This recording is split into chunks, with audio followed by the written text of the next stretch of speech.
We meet for coffee and he tells me, you narrativize too much. And I say, that's true. Okay, but I'm a writer. What do you want from me? You want me to not work on my career?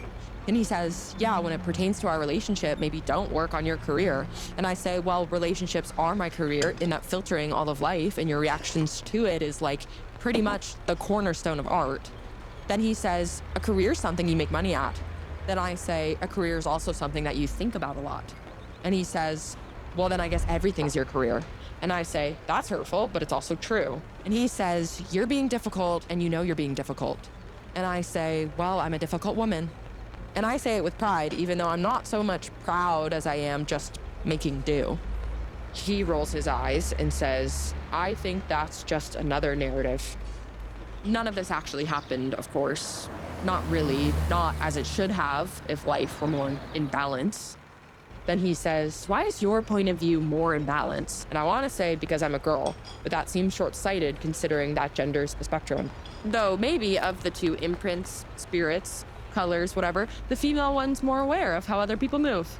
And he says, oh, so now you're a gender essentialist? And I say no, and really try to explain what I mean, but fail by apologizing too much, making it seem like I have something to apologize for. He says, I think we're losing the thread. I say, there wasn't one to begin with. Then he says, you're always, and I cut in and say, brilliant. And he says, no. And I say, I was joking. Then he just sits and looks at me for a while. It's really hot, and we're probably gonna make out, only we don't. And instead, after a bunch of seconds, he just says, pfft. Though he doesn't so much say it as he just makes a shape with his eyebrows and his mouth.